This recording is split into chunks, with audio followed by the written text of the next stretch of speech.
Going to call the Senate Committee on Education to order. Mr. Secretary, please call the roll. Bratton. Here. Hudson. Here. Gregory. Here. Henderson. Here. Nierenberg. Here. Schroer. Here. Weber. Quorum being established, we're going to move into hearing. We're only hearing one bill today. Start with Senator Bean with Senate Bill 863. Senator, proceed when you're ready.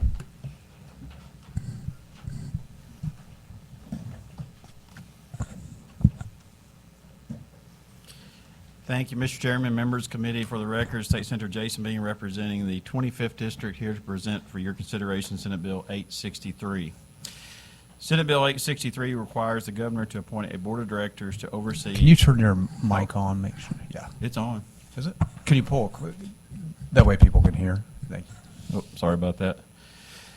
Senate Bill 863 requires the governor to appoint a board of directors to oversee any statewide activities association that facilitates interscholastic activities for secondary school students, also known as MISHA. Before discussing further, I want to repeat the remarks from Governor Kehoe's State of the State address where he spoke on this very bill. As we talk about education and student success, we can't overlook the role athletics and other extracurricular activities play in building leadership, teamwork, and resilience. That is why the organizations overseeing these programs must operate with transparency and accountability, always putting students first. This is not happening now. This reform is about good governance, consistent standards, and ensuring that decisions impacting Missouri students and funded by Missouri taxpayers are made openly, fairly, and responsibly. Unelected bureaucrats cannot act like kings. The theme that sticks to my mind are student success, transparency, accountability, and good governance. I don't see the role of this new oversight board as one to absorb the day-to-day governance of MISHA. Rather, parents, students, coaches, school districts, et cetera, need an avenue to appeal decisions made by MISHA to an independent oversight board, allowing for increased integrity in athletics and other extracurricular activities. While this issue has attracted the attention of Governor, many folks back home in my district have had several experiences with MISHA that have not been positive. I'll give you a few examples. There was an issue with a Cooter basketball game, I believe it was in regional play or sectional play. Within a few minutes of the game, there was 2 points that were removed from the game, from the score, from the Cooter Wildcats score. The game went to a tie, so it had to go to overtime, and Cooter ended up losing. There was factual information that showed that they had 2 points removed. However, they weren't allowed to get those 2 points back, and MISHA's ruling was, sorry, too bad, even though it was proven that they had 2 points removed. There was also an issue with a Kennett softball game. 2 games were going on. It started to rain. One game was, these games were going on side by side, not other areas of the state. It started to rain. One game was stopped. That game was allowed to start back up the next day and played. The other game, they kept on going. The rain got heavier and heavier. I will tell you that these pitchers were in danger because they were sliding. They had no control. MISHA would not stop the game. When they finally stopped the game, approximately 45 minutes to an hour later, long story short, they didn't allow that team to, start where they left off. They were basically said, well, you played enough innings, so stop. There was also an issue in Houston with volleyball. And I don't know the full extent of this or what happened, but all I can tell you is there was a benefit volleyball tournament, and some volleyball players played for this benefit center. You may know more than I do on this. I think it might be in your district. I'm not sure. But that team was disqualified for their state run. A judge had to get involved and actually rule that MISHA was wrong. These are just a few examples. There's many out there, but I just wanted to give you a few examples of stuff that we've seen recently. This legislation creates the framework for an oversight board. As you can see, the bill isn't a page and a half long. I look forward to working with the committee to build upon the introduced bill brought before you today. With that, I'd be glad to take any questions. Any questions for the bill sponsor? Anyone? Oh, proceed, Senator. Senator, good morning. Morning. So Misha is actually headquartered in my district, and I was just curious. I assume you have some witnesses, and I want to hear some more about the why of why this is necessary.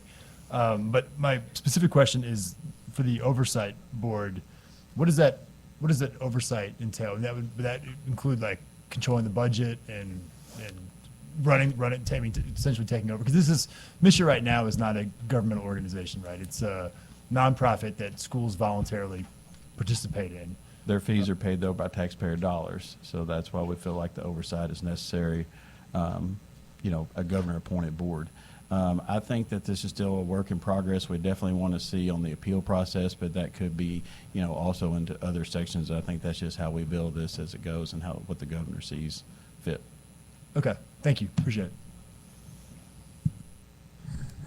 Well, Cinder, I think that most people, while, yeah, it's a nonprofit organization, most people have the perception that it is an officiating organization, but also governed by, like a governmental body. I mean, would you agree that that's probably people's perception of what, I mean, they're officiating and they're the official over these public school events, right? Right, and I think that's one of the biggest problems we've seen is when, people make mistakes. We all make mistakes, but when you have a mistake made by, let's say, an official, that appeal process is being taken to the Misha board. Well, you're going to protect I get that, but that's not right. What message is that sending to our kids? What message does that send to those Cooter kids or the Houston kids, or the Kennett kids? What message is that sending to our kids? You foul in a game, we're going to call you on a foul, but we mess up, well, we're going to, or it was set precedent somewhere else. Well, is that precedence correct? Anyway. Yeah. Thank you. Any further questions of the senator? Proceed. Yeah, thank you, Mr. Chair. Thank you, Senator. Since you were talking about Houston there, I thought I'd jump in. I think you pretty well summed it up accurately there. There was a situation in Houston where there was a volleyball tournament going on. It was discovered that one of the players had played in a benefit to fight cancer, I believe it was. And the team wanted to be able to continue to play in the tournament. A judge did have to get involved to make sure that could be that they could continue to play. So, yeah, this issue has affected my district, and I appreciate you bringing this forward so we can have this conversation. Thank you. Thank you, Senator. Further questions? Okay, see none. So going to do things a little bit out of the ordinary. So I'm going to move into informational purposes first. There was an auditor report. They had some investigation into Misha, and I thought that was pertinent to this discussion, and I thought that given time, and I wanted to give them the floor to really lay out what their findings were and how that went. So if we could have the auditor's office up, if you wouldn't mind, and disclose what your findings were, how this was all initiated, and kind of what you guys came to a conclusion on. Thank you. Yes, sir. Thank you, Mr. Chairman. For the record, Brandon Alexander, Chief of Staff for State Auditor Scott Fitzpatrick. So under Missouri law, our office is given the ability to receive whistleblower complaints from around the state. Last March, we received a whistleblower complaint from an individual who had been nominated to be on a regional at-large position for the board of Misha, but they were denied the ability to even be put up for that position. And in the email that he received from Misha, it stated the following. So it said, the current board of directors, after taking out members whose terms are up, has a majority of males. Since you are a male, you do not meet this requirement. The ethnicity of the board has a majority of white, non-Hispanic members. Without knowing your ethnicity or race, we ask you to respond with the minority ethnicity or race group in which you identify, if applicable. Unless either of these requirements can be met, you are not eligible to be a candidate for the seat. Please advise if you believe you should qualify for either requirement. And the email was signed by the executive director. So this individual thought, this is strange. I have a passion for this. I have a desire to serve on the board to kind of guide the direction. And based on, to his opinion, his race and sex, he was unable to do so. So he brought that forward to our office. Given the nature of the entity that the complaint was in regards to, we can't just jump straight into an audit. We have to pursue an investigation first. So this was a pretty, cut and dry, very specific issue. So we engaged in a limited review of this whistleblower complaint in April of 2025. We sent a letter to Misha. I'm the first to testify, so I'm going to say Misha. There might be some that say Misha, so apologize if I get the nomenclature wrong. But I am going first, so I get to set the tone here. So basically, we asked them: A, is this constitutional provision that you reference in this email, is it current and accurate? And if so, can you explain how this is not discrimination based on race and/or sex? And then we also requested: has anyone ever been excluded from serving on a board based on this provision? We received a letter back from an attorney representing Misha, basically saying, Misha has a long history of almost 100 years. We need a little bit more time to look back.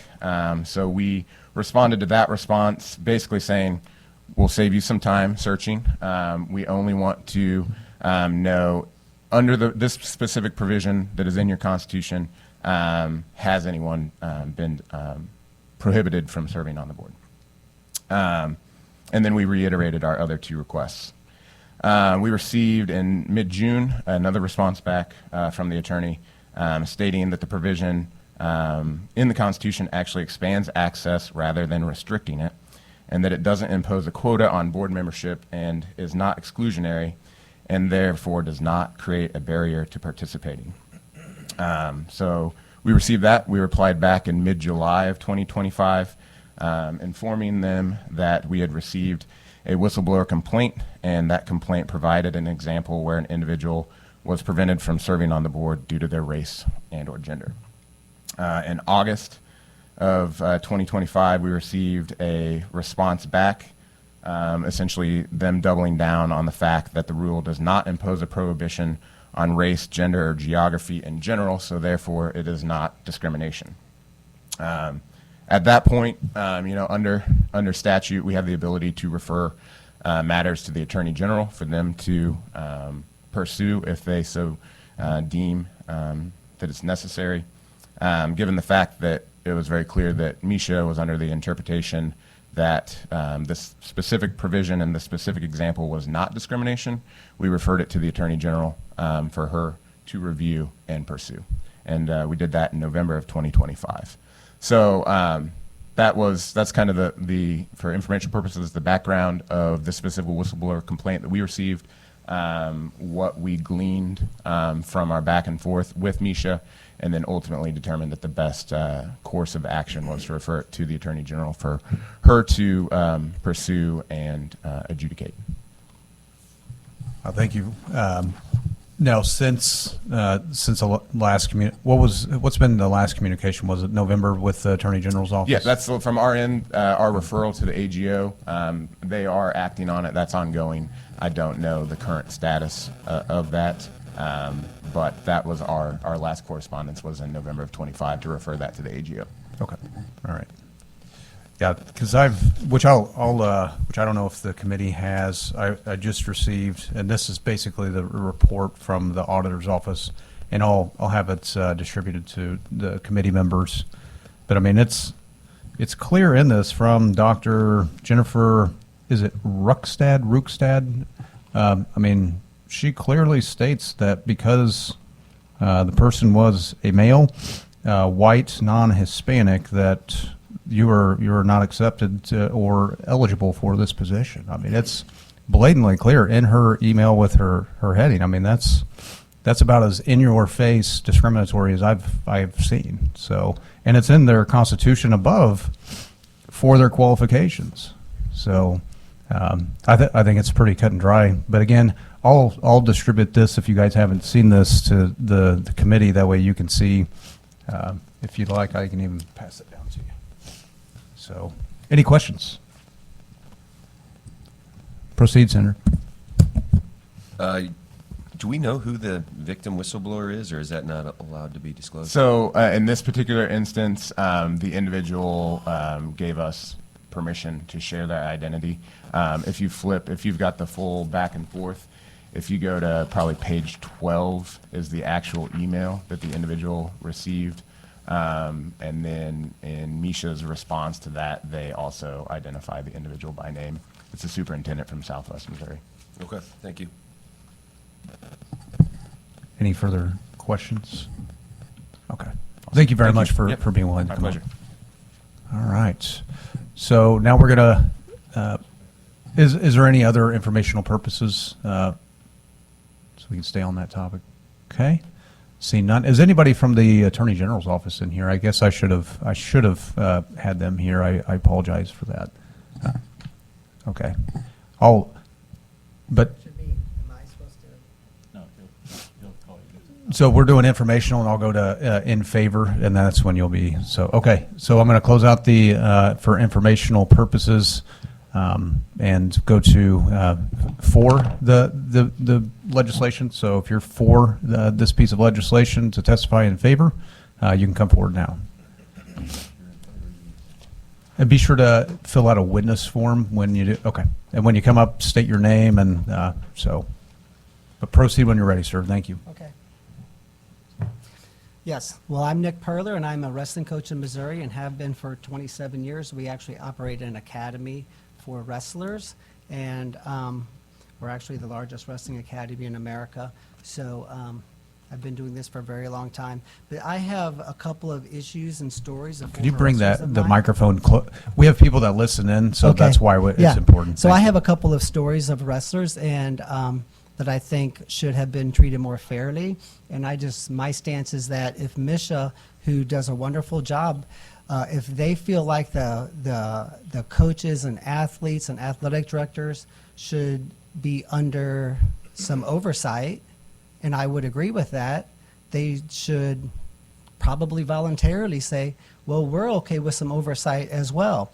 One story was Ryan Banning. He wrestled for me since he was 7 years old. He was a state runner-up for CBC High School. I don't have the exact date, but after 2008, his dad was a business owner, and financially, things changed for quite a few years. He transferred to his public school, which he was a tax-paying citizen in, which was Eureka High School, a much lesser wrestling program at the time. Obviously did not transfer for athletic purposes. And he was declared ineligible from all sports for 365 days a year. And he was a Class 4 state runner-up as a junior. And they call it checking the box. If the athletic director at CBC High School checks the box, it's done. There is no recourse, and I feel like this is a tax-paying citizen. He's buying the wrestling mats. He's paying for the volleyball nets.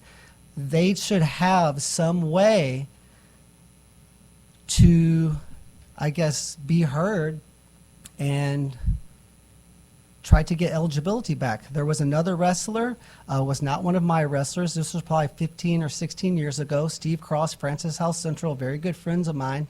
One of his incoming freshmen was a very competitive wrestler on the national circuit in youth and middle school. Season started, I think, November 2nd. That weekend, his dad took him to a tournament in Tulsa, came back, somehow Misha found out that young man lost all sports for 365 days for going to a tournament. This is he is a free citizen. If he wants to take his son and not skip any practices and go to a tournament, he should be allowed to do so. My stance is simply, would Misha say, you can't go to Walmart on a Wednesday? You can't go to this restaurant? As a free American and a taxpayer, you should be allowed during a season, as long as you're not missing the practices or tournaments, but still, even then, that's up to the coach. Coaches have attendance policies in place. Misha should not get involved with this. So I feel like that young man, when Misha says we're acting on behalf of the children, That is a child. And his dad didn't memorize, I'm sure, the regulations that Misha has. I haven't seen it, but I'm sure it's substantial. So is it on the parent to know all of these rules and regulations? I wasn't. I don't feel like it is. So that's two stories that I wanted to bring in front of you guys, just so that you can kind of see that. I feel like these parents and many others should have some way to be heard. And as they say, Misha seems to be the judge, jury, and executioner, and I don't think that's fair. Well, thank you for coming up in your testimony. My son's a wrestler. I was a wrestler, and I could definitely see where that would be so detrimental to somebody, that if they were prohibited from being able to compete over just stupid, ridiculous rules that have no merit to performance or capability to compete, or cause any sort of a performance enhancement or anything like that. So Yeah. it doesn't make any sense. But last year we had to actually pass a law, because we had I had a constituent that was doing during the summer going to basic training, and he was going to be prohibited from playing football because he wouldn't have met the requirements. So it's pretty bad when we have to go and actually pass a law for them to make an accommodation for somebody going through basic training that it doesn't meet the criteria of a 2-a-day of football. I mean, it's just like, what? It doesn't make sense. So I think, anyway, does anybody else have any questions for this? Thank you very much for Hey, coming, sir. Thank you guys very much. Anyone else to testify in support? Okay, seeing none. Anyone to testify in opposition, please come forward.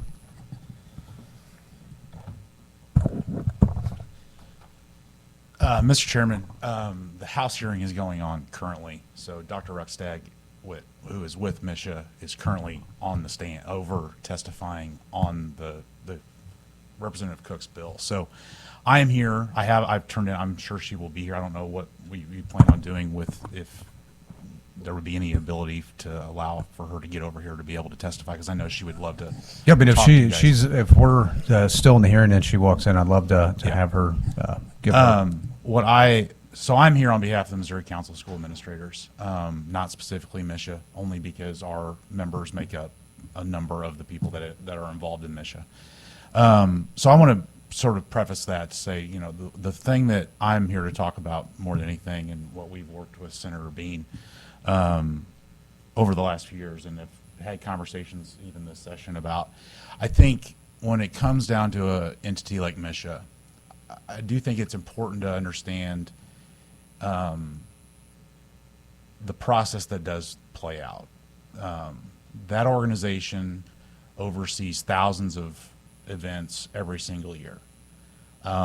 There is somewhere between 1,200 to 1,300 transfers that occur that get flagged for staff based on some of the things that we talked about with checking boxes and whatnot about hardships. Of those 1,200, it's usually somewhere just under 100 that get appealed to an appeals committee, which is made up of it's another set staff reviews. Then it goes to the appeals level.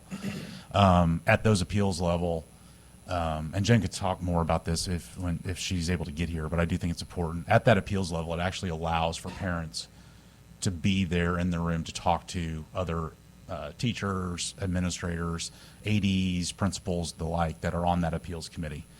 From there is another appeal up to the governing board. Again, same situation where everyone is in the room and they're able to do that. There's typically 25 to 35 that make it to that level every single year. And in looking at the numbers that I've seen from the organization, if you appeal, you have a better chance of winning the appeal than losing the appeal. I think it's almost, the numbers I've seen is almost 60% of the appeals are granted, because it does allow for some of the conversation that goes on. with parents and digging further into the situation and being able to figure out what the right thing to do is. The situations that occur that rise to the level that Senator Bean, Representative Cook, and others have frequently gotten involved in are some of the what we would consider really no-win situations. That if that process needs to be, because if you make a decision one way, there's a just as likely the outrage that could come from the other side. And so I think when we're talking about governance and ways to do it, and I think this is where I really appreciate Senator Bean's perception on this, is because he's been very clear about how do we figure out a way to maybe at times. Thank you. I didn't know I was. How we can figure out ways to at least have an outside, to potentially have an outside voice to look at these sort of appeals. I think the way that the legislation currently reads, it's unclear about what the intention of this board is, or what it's designed to do. I do apologize for that. I have no clue. I went to look at some of it. Anyway, sorry.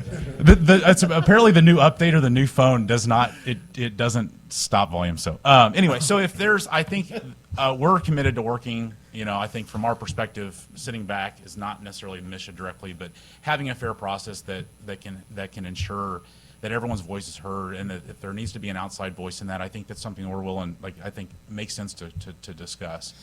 I'm not going to go into the other piece. Those changes, I can give you some history, but I want to make sure that as we're, from my perspective on testifying, that we're talking about this, like the appeals process and what this board looks like. Regarding, because I don't know if Jen will be here to be able to talk. So the way that I understand the way that the rule that is being questioned came about was, I think it was instituted back in 2004, where the board of directors was all elected regionally, and at the time there was a rule in place there was a rule that was considered to allow for at-large positions to be created in order to fill in gaps that may exist in representation on the board. That's over 20 years ago. It's obviously a conversation that we've heard in this committee on a number of items on what to do on those type of issues. And so I think there's an investigation going on. That conversation is not new for anyone, and so if I think there's an interest in continuing to talk about that as well. So, but again, from our perspective, we really want to make sure that we go on record just on the appeals side and the governance side. So, happy answering questions. Well, for the senator, is your attempt to mess with the appeal? To me, it seemed more of just the governing board aspect, but everything else, the apparatus of the MSHA process remains, correct? I mean, is that not your kind of, that's what I perceive to be your intent. So, I mean, talking about the appeals and stuff, I mean, it's more so just of how the board is formed and where the board comes from, as opposed to us appointing and the governor, putting forth. But all the appeals and the whole process still would remain. I mean, I thought that's pretty much what he had explained. So I guess what's the beef with a publicly accountable board as opposed to nonprofit where there's no true accountability? And especially the discriminatory practices, I mean, that's just egregious in this day and age that we have. Literally, I thought, we should have solved something like that and just bring into light. I don't care if it's from 2004 or 1958. It's wrong practice. Would you agree? I mean, that's pretty egregious. I mean, if you were flipping skin colors, that would be egregious and on every front page of every newspaper. Senator, like I said, I'm not here to comment on those sort of things. But it weighs into all of this. I understand that. But as far as from my perspective and the things that I'm here to talk about and the things that we have talked to Senator Bean about, and we'll continue to work with Senator Bean on, is in regards to that structure of the way that those decisions are made and who are the ones that are considering some of these appeals. Yeah. Okay. Any questions? Senator, proceed. I think it's your birthday today, isn't it? It is. Happy birthday. Thank you. I think that was Amen. Amen. early birthday present from the chair. And I don't know who that was. We'll have to talk about that later. I don't know. It sounded like one of our colleagues. I didn't know if they were zooming in. But I want to just cover a couple things. I want to go easy on you on your birthday. I think some of these don't go easy on them. Okay. Well, some of these issues. I'm reading an article in the Kansas City Star. It's an editorial finding collusion and fraud against certain student athletes. There's adults that were colluding, didn't disclose certain connections. And I think that kind of feeds into my first question. You indicated that roughly 60%, the vast majority of these appeals, the student athletes are successful in winning, correct? Correct. Isn't that indicative of a flaw in the system? If initially they're shutting down children, and stopping their lives. When I played college football, I trained a lot during my high school years. And if somebody shut me down saying you can't move to a different district for valid reasons, and I've seen these cases. I've worked with attorneys who have had to appeal this, and yes, they've won, but the families have to put their kids' lives on hold, go get an attorney, which are costly. And yes, they are winning, but shouldn't that be something that we can resolve at the initial level? Senator, that's a fair question. I think my response to that would be that it is almost impossible to come up with a rule, or in your case, is a law to cover every single situation. And so you get into language, you get into issues that, and trying to do what you can to create, because the whole point of MISHA, I've heard them say this, is it Misha or Misha? I think the person that was supposed to set the tone on how to I heard pronounce it both. went both ways. Yeah. So So I'm confused now. Amen. So what I think is I think it's indicative. Again, there are thousands of decisions that are made every day, every year on competitions. There are 1,200 transfers that make it that staff ends up coming in and looking at, typically 12 to 1,300, and then around a little less than 100 get to an appeal. I think that's more of a flaw in a system of, you can't come up with a rule or a law to address every single situation that may come up. And I think in those situations, in my opinion, a little bit more oversight, a little bit more transparency, a little bit more accountability typically is going to resolve some of those issues. And just seeing this email really has me ticked off that you have somebody who otherwise, if you're not taking into consideration any of these other factors, race, skin, sex, at the very end it says, unless either of these requirements can be met, you're not eligible to be a candidate for this seat. Please advise if you believe you should qualify for either requirement. I think that's another flaw. And just adding up all of the different flaws within Misha, whatever they are, I think that is the reason why this is a sound bill. And I haven't heard any testimony yet, and I'd love to hear from the doctor why they believe that was such a vital point to say, look, we need more people that aren't straight white males. I think from that perspective, that is going back to, there is a rule on how the governing board is created. Do you know what rule that is? I'm looking at the email. I don't know the rule. Like I said, I don't know the rule book, but I don't know that the staff or Dr. Rexday has any ability to make that decision on her own accord. I think they're following the way that the governance structure has been created in doing so.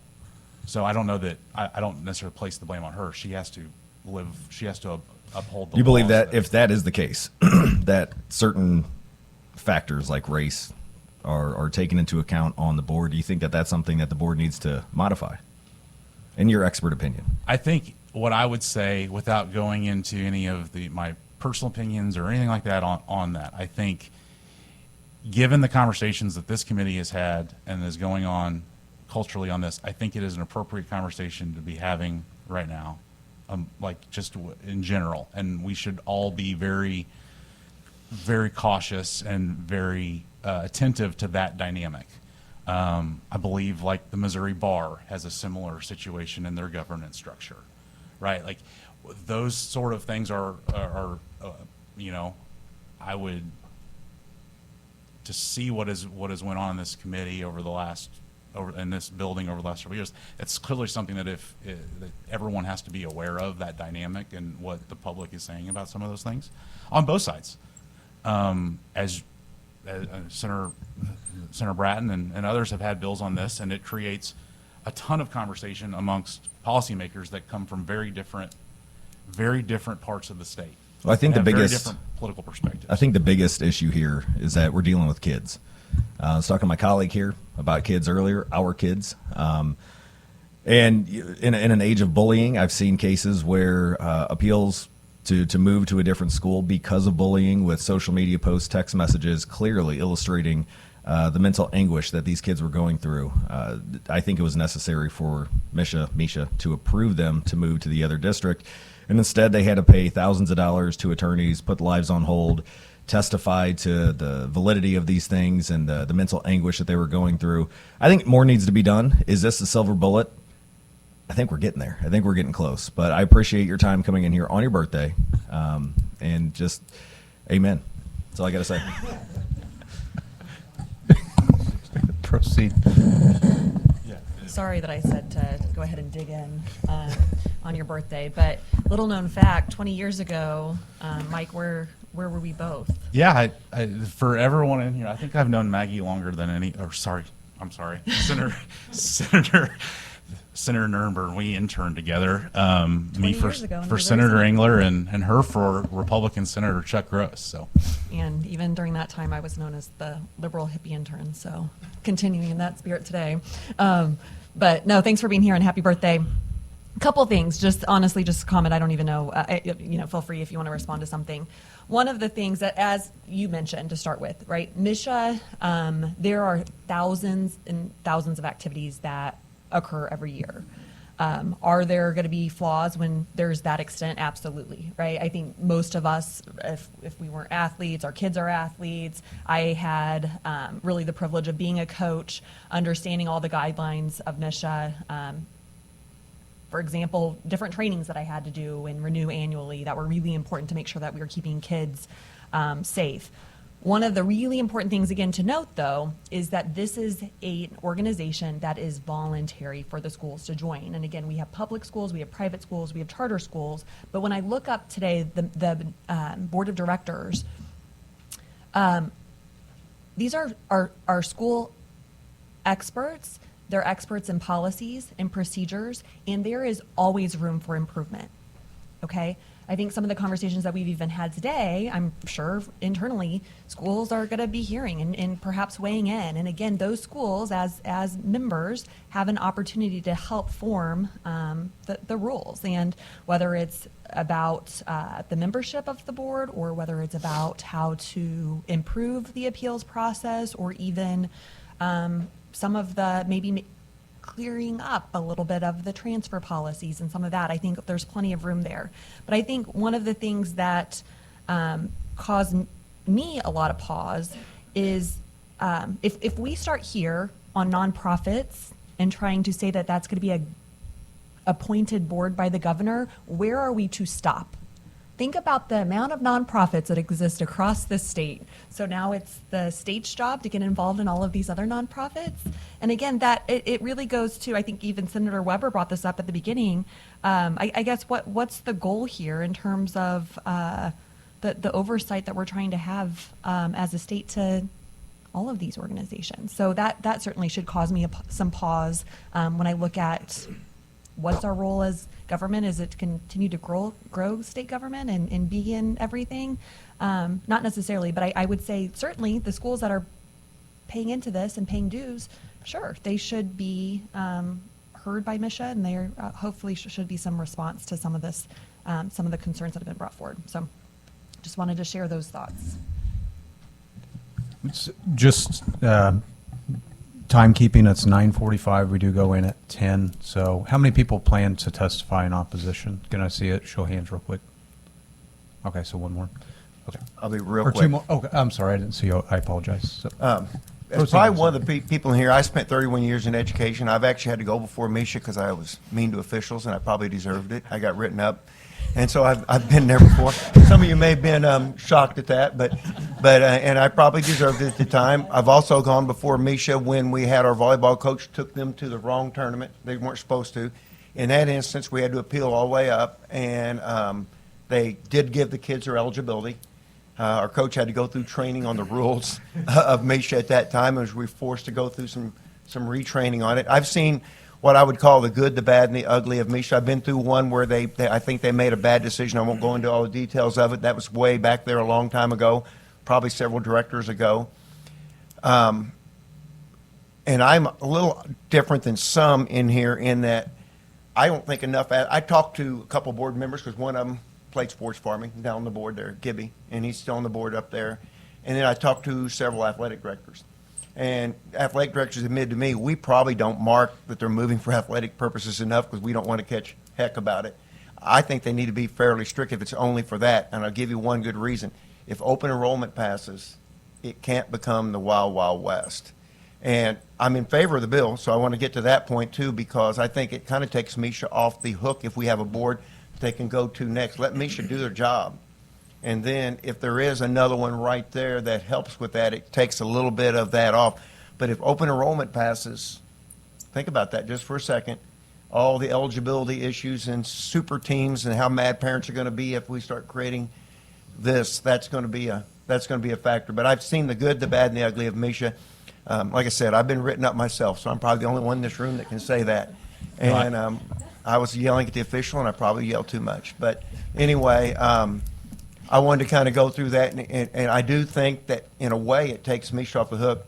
I will disagree with something. I think athletic directors need to be firm if they know they're moving strictly because they want to be the quarterback on the other team. Thank you. Thank you, Senator. Any further questions?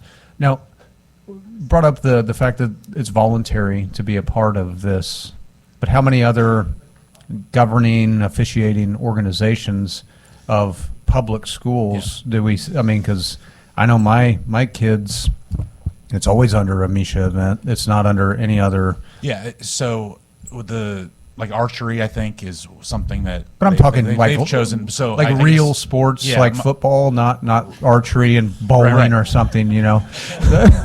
Sorry. Senator, I think that hits on a good point. The only reason Misha exists is because we have a culture that says we want to know who the best is. If we didn't want to know who the best is, there would not need to be an entity. Because we just do a bunch of intramurals, and it would just be a bunch of participation trophies. And I don't think that like the competition and the winning aspect of it is unbelievable for kids. And it is unbelievably unfortunate when these situations arise, whether it's the Cooter basketball game or the 5th down for Mizzou, or like these things that come up that there's literally there's not a it's a no-win situation. I equate it to like my work and when I work for with cable company, right? Is everyone, if you go on Google reviews and look at the Google reviews of your cable company, it's never going to be good. Because when it's working, no one thinks to say, man, that's going great. It's only, man, my internet's out. I'm going to go on there and, you know, and so I think it's important to note. I will defend the organization on like, it seems like it's, unfortunately, they always happen in Southeast Missouri is what it's felt like over the last few years. It's just once every couple of years there's an issue like this that comes up that I don't know that there was a good solution that could have come. And so if there's ways to improve that process, that's what we've talked to Senator Bean about and I know he comes at it from that perspective of giving credibility and everything else. Like that is an important aspect of what it is that we do. So if there's ways to improve it, we're committed, I'm committed to working on figuring out what that looks like. Okay. Thank you very much. I appreciate your extensive questioning and answering. So thank you. Anyone else to testify in opposition? And happy birthday, by the way. Amen, baby.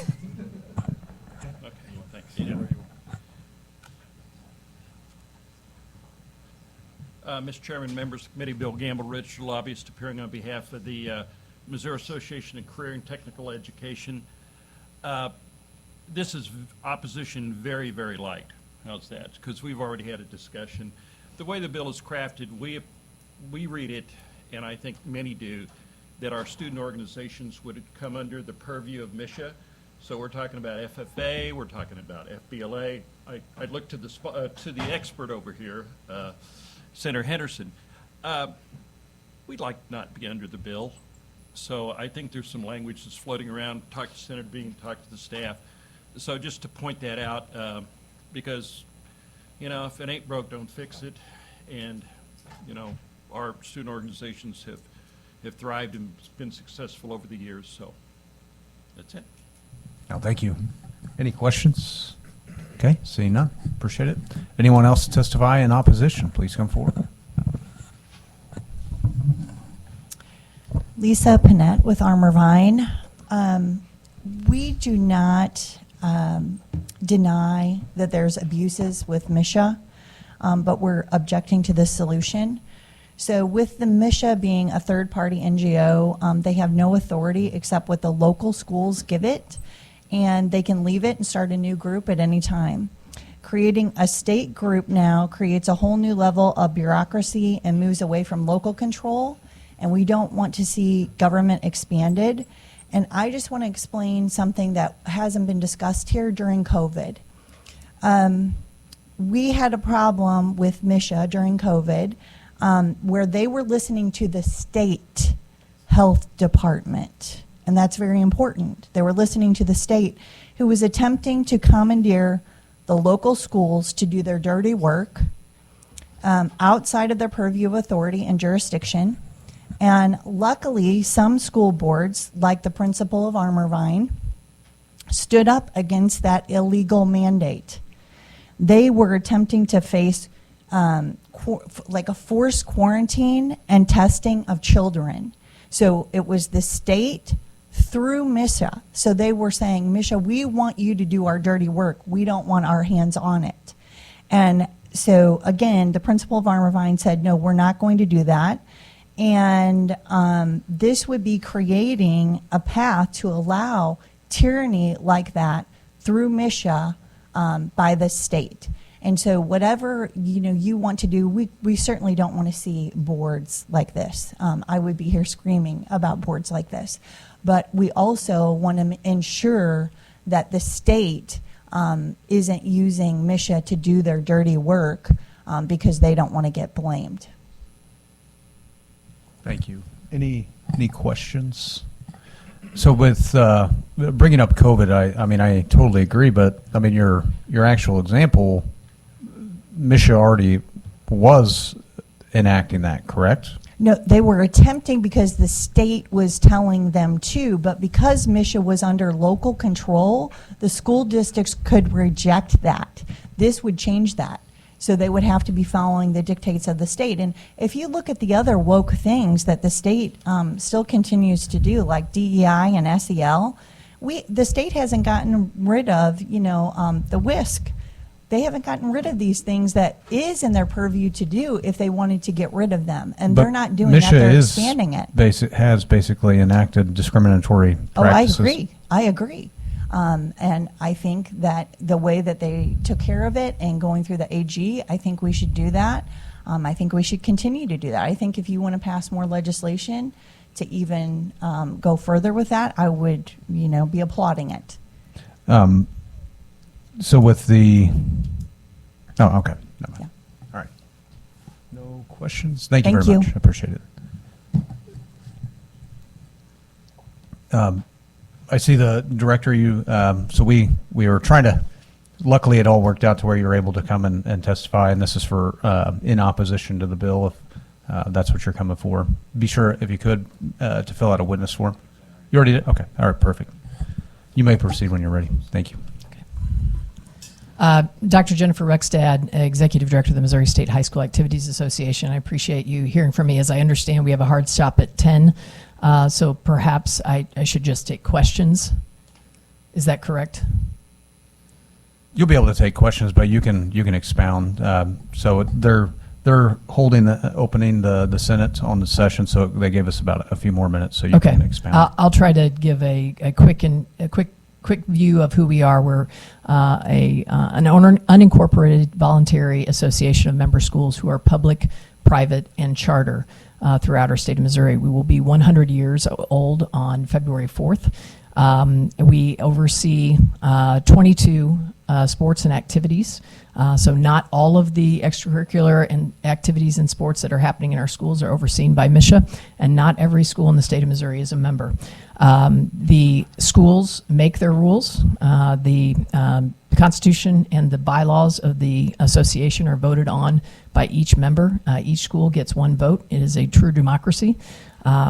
The board of directors has the ability to make policy. So there's a set of rules that are board policy, and then each of our sports and activities has a manual with a set of rules, and that manual is made up through advisory committees who are the coaches and directors of each of those sports and activities.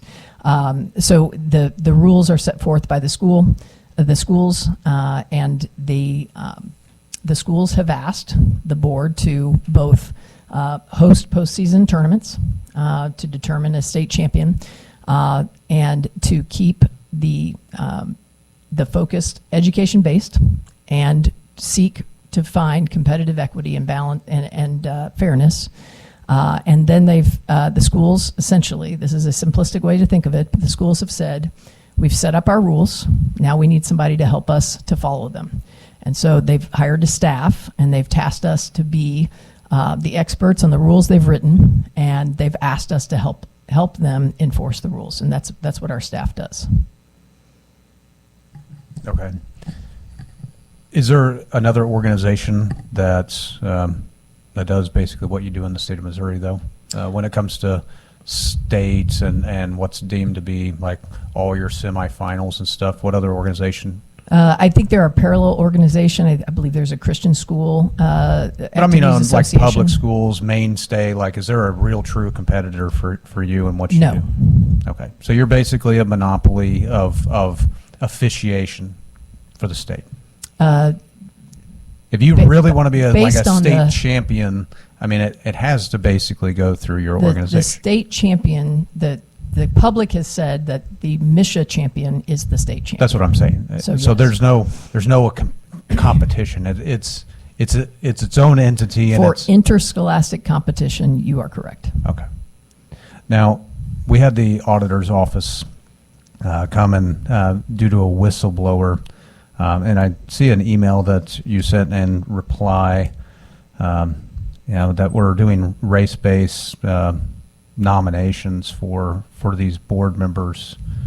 What do you have to say about that? I mean, that's man, we just celebrated Martin Luther King Day this week. For judging people on the content of character, not color. But it seems as we have a very astute and ingrained practice of discrimination. We disagree with that. I don't believe that I even used the term race in that email. You did. Ethnicity, I believe, is what was said. Ethnicity or race. Okay. Without knowing it, your ethnicity, race, we ask you to respond correspond with a minority ethnicity or race group in which you identify. With respect to the rest of the board of directors. Yeah. So it responds to the other membership of the board of directors. It's my understanding that the Attorney General is looking into this. Is that correct? I believe so. Okay.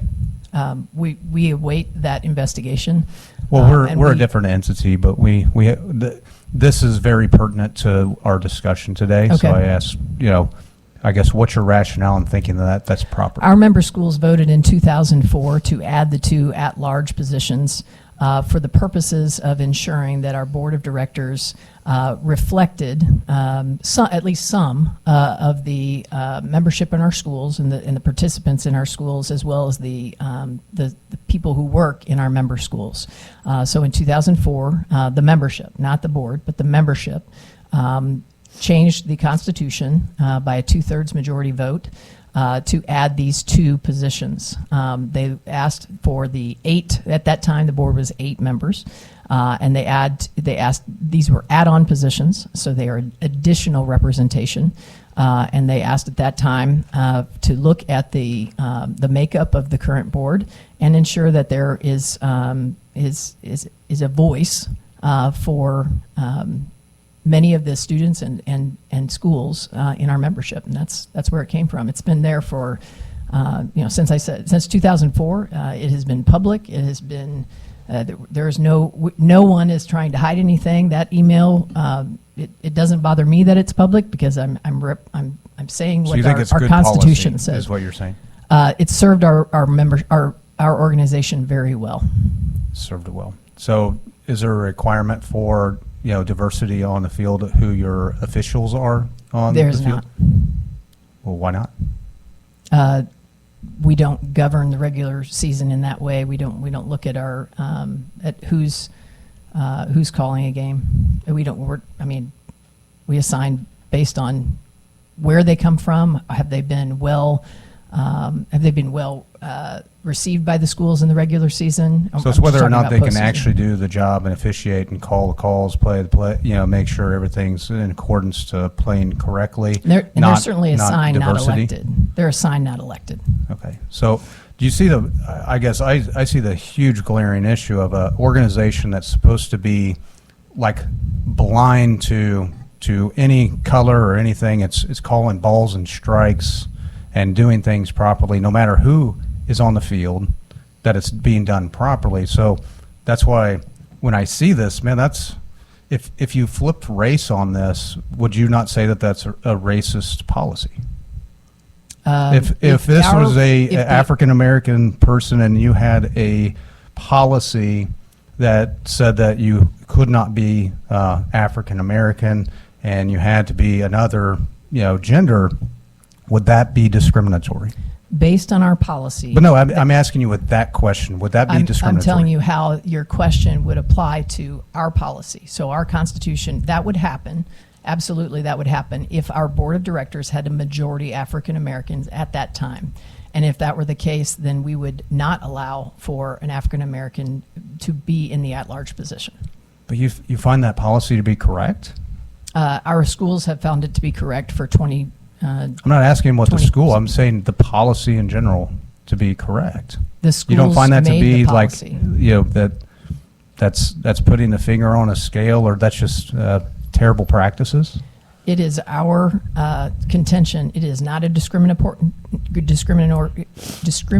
policy, and we look forward to what's coming forward. It is also our understanding that a court has not ruled on this particular kind of case, and at this time, What was the purpose of the Civil Rights Act then? Like, in ensuring that we didn't have these discriminatory practices and hiring for businesses and all that. Why was that necessary then? If what's best for just a private organization, then it's okay. I'm not sure I'm qualified to answer that question. I'm just telling you about MSHA's policy. I don't know whether or not our policy begs for me to comment on the Civil Rights Act. Yeah. I don't want to continue. I'm not trying to beat a drum, but it just for an organization that wants to act like they're, I'm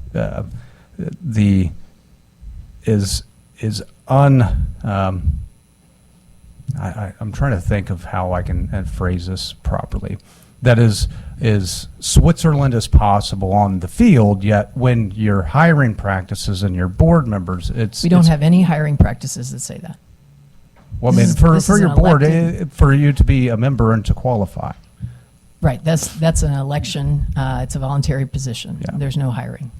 Yeah, but you know what I'm saying, to be able to be eligible. Otherwise, it For- wouldn't be for going that to seat.